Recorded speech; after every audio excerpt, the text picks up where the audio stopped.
بسم اللہ الرحمن الرحیم. سوم بدل و او تابع است کہ مقصود بنسبت او باشد و بدل بر چہار قسم است. صاحب کتاب فرماتے ہیں کہ توابع کی جو قسمیں ہیں ان قسموں میں سے تیسری قسم تابع کی وہ بدل ہے. بدل کی تعریف کر رہے ہیں. بدل کسے کہتے ہیں؟ بدل کون سے تابع کو کہیں گے؟ تو فرماتے ہیں کہ تابع بدل وہ ایسا تابع ہے جو مقصود بالنسبت ہو. اصل میں معاملہ یہ ہوتا ہے بیٹا، بدل تابع ہوتا ہے اور بدل جس مطبوع کا تابع ہوتا ہے اس مطبوع کو مبدل من کہتے ہیں. اور ظاہر بات ہے مطبوع پہلے ہوتا ہے تابع بعد میں ہوتا ہے. اس کا مطلب یہ ہے کہ مبدل من پہلے ذکر کیا جائے گا، اس کے بعد میں بدل ذکر کیا جائے گا. اب کسی فعل کی، شبہ فعل کی یا کسی چیز کی نسبت مبدل منہ کی جانب کی گئی، ظاہر بات ہے وہ پہلے ذکر کیا گیا تو نسبت پہلے اس کی طرف ہوگی، لیکن نسبت تو کی جاتی ہے مبدل منہ کی جانب، لیکن مقصود ہوتا ہے اس نسبت سے بدل.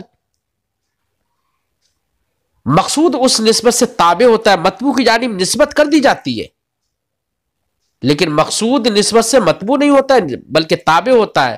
تو جو تابع مقصود بھی نسبت ہوتا ہے وہی بدل کہلاتا ہے. مثال کے طور پر میں آپ سے کہوں جاءنی اخوکا زید، میرے پاس تمہارا بھائی زید آیا.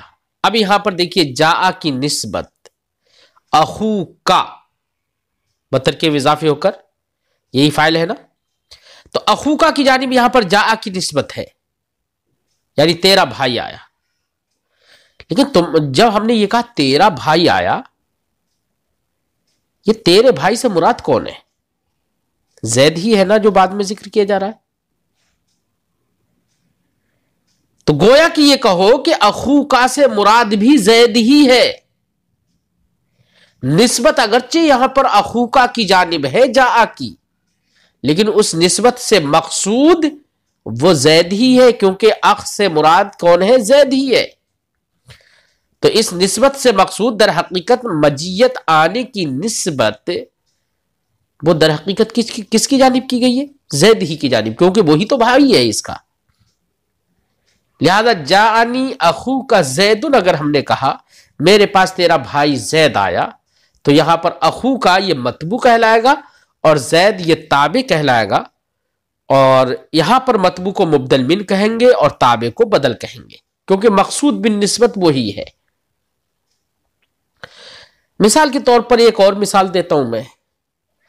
میں نے کہا صنف الشیخ ابن الحاجب الکافیہ،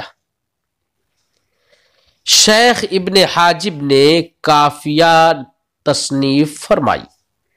تو صنف الشیخ، شیخ نے تصنیف فرمائی، تو یہاں پر صنفہ کی نسبت شیخ کی جانب کر دی گئی ہے. اب مجھے یہ بتاؤ کہ جس نے کافیہ تصنیف کی ہے وہ ہے کون؟ ابن حاجب ہے. اب یہاں پر ہم نے الشیخ ذکر کیا، اس کے بعد ابن الحاجب ذکر کیا، تو یہ الشیخ مطبوع کہلائے گا، ابن الحاجب یہ اس کا تابع کہلائے گا. مجھے یہ بتاؤ شیخ سے بھی مراد مقصود کون ہے؟ کس نے لکھی وہ کون ہے؟ جس نے لکھی وہ ہے کون؟ ابن حاجب. تو شیخ سے بھی مراد وہی ہے نا. اس لیے در حقیقت یہاں پر جاء کی نسبت اگرچہ وہ صنفہ کی نسبت اگرچہ الشیخ کی جانب ہے، لیکن اس نسبت سے مقصود ابن حاجب ہی ہے. تو بدل ایسا تابع ہے جو مقصود بالنسبت ہو. تو مقصود بالنسبت کا ہونا مطلب سمجھ میں آ گیا. تو یہ مقصود بالنسبت ہو اسے بدل کہیں گے، اس کو ایسے تابع کو بدل کہتے ہیں. ٹھیک ہے. پھر بدل کی چار قسمیں ہو جاتی ہیں. ایک بدل الکل ہوتا ہے، ایک بدل البعض ہوتا ہے، ایک بدل الاشتمال ہوتا ہے، اور ایک بدل الغلط ہوتا ہے۔ بدل الکل کا مطلب یہ ہوتا ہے کہ مطبوع اور تابع دونوں ایک ہوں۔ کیا ہو؟ دونوں ایک ہوں۔ جو مطبوع ہے وہی تابع ہے، یا یہ کہہ لو کہ مطبوع کا جو مدلول ہے وہی تابع کا مدلول ہے۔ ٹھیک ہے، تو اس کو بدل الکل کہتے ہیں۔ جیسے ہم نے جو مثالیں دی تھی، جا اخو کا، اخو کا تیرا بھائی آیا، تو اخو کا مدلول جو بھی ذات بنے گا وہی بعد میں جو زید ہم نے ذکر کیا، اس زید کا بھی مدلول وہی ذات ہوگی نا۔ تو مطبوع اور تابع دونوں کا مدلول ایک ہی چیز ہو تو اسی کا نام بدل الکل کہیں گے۔ ٹھیک ہے، اسی کا نام بدل الکل رکھ دیا۔ اور ایک ہوتا ہے بدل البعض۔ بدل البعض وہ تابع ہوگا کہ تابع کا مدلول مطبوع کے مدلول کا جز ہو۔ تابع کا مدلول مطبوع کے مدلول کا جز ہو، یعنی مطبوع کا مدلول تو کل ہو اور اسی کل کا ایک جز تابع کا مدلول ہو۔ جیسے میں نے کہا ضربت زیدًا رأسہ، میں نے زید کو مارا، اس کا سر مارا، اس کا سر مارا۔ یا میں نے کہا البست، ابھی تو یہی سمجھیے میں نے زید کو مارا اور پہلے ہم نے زید کا ذکر کیا، اس کے بعد میں رأسہ، اس کا سر۔ ظاہر بات ہے راس یہ تابع ہے یہاں پر، اور زیدن یہ مطبوع ہے۔ لیکن زید، لفظ زید کا مدلول، اور جو مدلول ہے وہ پوری ذات زید ہے، سر سے لے کے پیر تک۔ اس کے برخلاف راس وہ صرف اس کے جسم کا ایک جز ہے۔ ٹھیک ہے، تو جہاں پر مطبوع کا مدلول کل ہو اور تابع کا مدلول اس کل کا ایک جز ہو تو اس کو بدل البعض کہیں گے۔ لہٰذا یہ مثال ہم نے جو کہی دی ضربت زیدًا رأسہ، یہ بدل البعض کی مثال ہوگی۔ اور تیسری قسم ہوتی ہے بدل الاشتمال۔ اشتمال کا مطلب مشتمل ہونا، تعلق ہونا۔ یعنی بدل الاشتمال ایسا بدل ہوگا، وہ تابع کہلائے گا کہ مدلول وہ مطبوع کا اگر ذکر بھی کر دیا جائے پہلے، اس کے باوجود، مطبوع کے ذکر کے باوجود تابع کے ذکر کا انتظار رہے۔ کیوں؟ اس لیے کہ اس تابع کا تعلق مطبوع سے ہوگا۔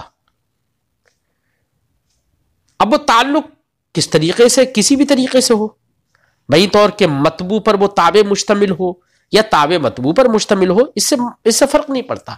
لیکن مطبوع کا اگر ذکر بھی کر دیا ہے تب بھی اگر تابع کا انتظار رہے تو سمجھ لو کہ یہاں پر یہ بدل الاشتمال ہے۔ اور بدل الاشتمال اس کو اس لیے کہتے ہیں کہ وہ تابع مشتمل ہوتا ہے مطبوع پر، یا ایسا ہو سکتا ہے کہ مطبوع تابع پر مشتمل ہو، اس لیے بدل الاشتمال کہتے ہیں اسے، لیکن انتظار رہے گا تابع کا۔ مثال دوں میں اس کی، میں نے کہا سولبا زید، زید چھین لیا گیا، زید لٹ گیا، یہی تو ہوگا نا ترجمہ، زید لٹ گیا۔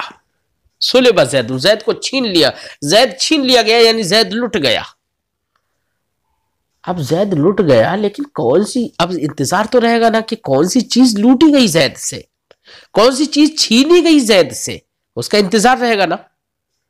اب ظاہر بات ہے کہ کوئی نہ کوئی چیز ایسی ہوگی جس کا تعلق زید سے ہوگا جو چھینی ہوگی، ہے نا، خود زید تھوڑی چھینا، زید سے کوئی نہ کوئی چیز تعلق رکھنے والی چیز چھینی۔ اب اس کے بعد ہم نے ذکر کر دیا ثوبہ، اس کا کپڑا چھین لیا گیا، قطنہ، اس کی روئی چھین لی گئی۔ ٹھیک ہے، اب مجھے یہ بتاؤ ثوب یا قطن یا کوئی اور بھی، اور کوئی چیز غلامہ ہی ہم ذکر کر دیں، سلب زید غلامہ، ہے نا، زید اس کا غلام چھین لیا گیا. ٹھیک، تو یہاں پر غلام ہو یا صوب ہو یا کچھ بھی ہو، اس کا تعلق مطبوع سے ہے نا. کیسا؟ صوب کا تعلق تو زید سے اس طور سے ہے کہ صوب کو وہ پہنتا ہے، تو یہاں پر زید یعنی مطبوع خود صوب پر مشتمل ہے، کپڑے پر مشتمل ہے. اور جو ہم نے غلامہ کی مثال دی، وہاں پر غلام جو تابع ہے اس کا تعلق زید سے مطبوع سے اس طور سے ہے کہ زید آقا ہے اور وہ اس کا غلام ہے، یعنی تعلق ملک ہے. بات سمجھ میں آ گئی؟ بہرحال سلب زید جیسی کہا، زید چھین لیا گیا، زید لٹ گیا. انتظار رہے گا کہ کون سی چیز لوٹی گئی. تو جب جہاں پر انتظار رہے مطبوع کے ذکر کے بعد بھی تابع کے ذکر کا انتظار رہے تو اسی کو بدل الاشتمال کہتے ہیں. ٹھیک ہے، مثال سمجھ میں آ گئی ہوگی.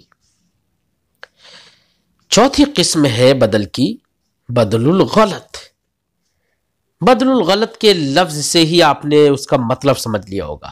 بدل الغلط وہ تابع ہے جو غلطی کے بعد ذکر کیا جاتا ہے، یعنی مطبوع کا ذکر وہاں پر غلطی سے ہو جاتا ہے. ذکر کرنا چاہ رہا تھا اس کا، لیکن مطبوع کا ذکر کر دیا، کسی اور کا ذکر کر دیا. اب جس کا غلطی سے ذکر کیا گیا وہ پہلے ذکر ہو گیا، اسے اب مطبوع کہہ دیں گے، اور بعد میں جس کا ذکر ہوگا صحیح کے طور پر اس کو تابع کہہ دیں گے اور اس کو بدل الغلط کہیں گے.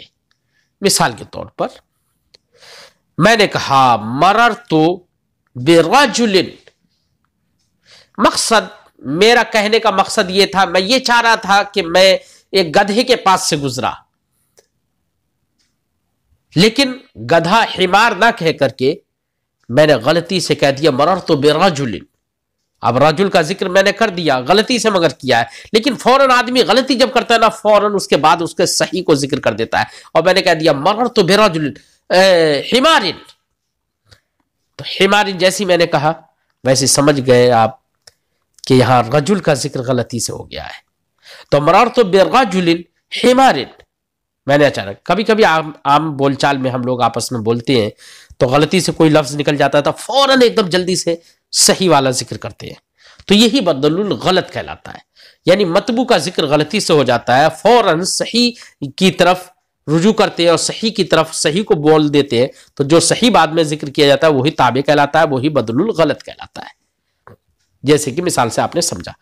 تو بدل کی تعریف بھی آپ نے سمجھی اور بدل کی چاروں قسموں کو بھی مثالوں سے آپ نے سمجھا. ٹھیک ہے، یہ ذہن میں رہے کہ بدل مقصود بالنسبت ہوتا ہے، یاد رکھنا.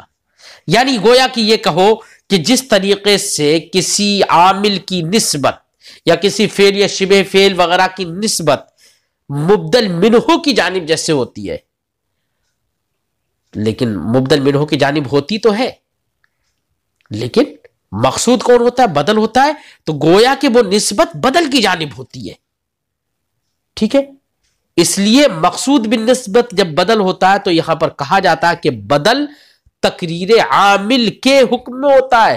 یعنی عامل نے عمل تو مطبوع میں براہ راست کیا، لیکن چونکہ مقصود بالنسبت بدل ہے اس لیے گویا کہ وہ عامل عمل کر رہا ہے کس میں؟ بدل میں. ٹھیک ہے، گویا کہ عامل وہاں مقرر مانا جاتا ہے. جاء زید، جاء اخو کا، تیرا بھائی میرے پاس آیا، تو یہاں پر جاء کی نسبت اخو کا کی جانب ہے اور بدل ہے بعد میں زید، تو گویا کہ زید کی جانب بھی جاء کی نسبت ہے اور یہاں پر عامل گویا کہ مقرر مانا جائے گا اور کہا جائے گا کہ جاء اخو کا جاء زید. ٹھیک ہے، گویا کہ اسی فعل جاء کی بنا پر زید مرفوع ہے. تو تقریر عامل کے حکم میں ہوتا ہے، یہاں پر عامل گویا کہ مقرر ہوتا ہے کیونکہ مقصود بھی نسبت بدل ہوتا ہے. ترجمہ لگاتے ہیں، فرماتے ہیں سوم بدل تیسری قسم تابع کی بدل ہے. وہ تابع است، بدل ایسا تابع ہے کہ مقصود بنسبت او باشد، کہ جو مقصود بالنسبت ہوتا ہے. یعنی نسبت میں مقصود جس عامل کی یا جس فعل یا شبہ فعل کی نسبت کی جا رہی ہے نا مطبوع کی جانب، اس نسبت سے مقصود وہی تابع یعنی بدل ہی ہوتا ہے. وہ بدل بر 4 قسم است، اور بدل 4 قسموں پر ہے. پہلی قسم ہے بدل الکل، دوسری قسم ہے بدل الاشتمال، تیسری قسم ہے بدل الغلط، اور چوتھی قسم صاحب کتاب نے بتائی بدل البعض۔ بدل الکل کسے کہیں گے ہم سب سمجھا چکے۔ فرماتے ہیں بدل الکل آست، بدل الکل وہ ہے کہ مدلولش مدلول مبدل من باشد، بدل کل وہ بدل کہلائے گا کہ اس بدل یعنی تابع کا مدلول مبدل من یعنی مطبوع کے مدلول کا عین ہو، یعنی جو مدلول مبدل من کا ہے وہی مدلول تابع یعنی بدل کا ہو، کہ جس کا مدلول مبدل منہ کا مدلول ہو۔ جیسے جاءنی زید اخو کا، تو یہاں پر زید کا جو مدلول ہے ذات زید وہی اخو کا مدلول ہے، اخو کا سے بھی مراد وہی ذات زید ہے۔ وہ بدل البعض، اور بدل البعض کسی کہتے ہیں تو فرماتے ہیں وہ بدل البعض آست، بدل البعض وہ ہے کہ مدلولش جزو مبدل من باشد، کہ تابع کا مدلول بدل کا مدلول مبدل منہ کے مدلول کا جز ہو۔ جیسے ضرب زید رأسہ، زید مارا گیا اس کا سر، تو یہاں پر سر جو ہے وہ زید، سر کا جو مدلول ہے، لفظ راس کا جو مدلول سر ہے وہ جز ہے زید، لفظ زید کے مدلول جو ذات زید ہے اس کا، ٹھیک ہے۔ وہ بدل الاشتمال آست، اور بدل الاشتمال وہ ہوگا کہ مدلولش متعلق بمبدل من باشد، کہ جس کا مدلول مبدل منہ سے متعلق ہو، اس کا تعلق ہو، ہے نا۔ اب وہ تعلق ملک ہو یا تعلق جزئیت ہو یا کسی اور طرح کا تعلق ہو، جیسے کہ صلب زید ثوبہ، ہے نا، تو ظاہر بات ہے ثوب کا تعلق زید سے ہے، زید کا تعلق ثوب سے ہے۔ اور بدل الغلط آست، بدل الغلط وہ ہے کہ بعد از غلط بلفظ دیگر یاد کنند، کہ غلطی کے بعد دوسرے لفظ سے جو صحیح لفظ ہے اس کو ذکر کرتے ہیں، یاد کرتے ہیں یعنی ذکر کر دیتے ہیں، یعنی غلطی کے بعد صحیح کو ذکر کر دینا، جو صحیح ہوگا وہی بدل الغلط کہلائے گا، یعنی غلط کیا؟ غلط کے بدلے۔ جیسے کہ مررت برجل حمار، تو حمار کہنا چاہ رہا تھا لیکن حمار نہیں کہا بلکہ کیا کہہ دیا؟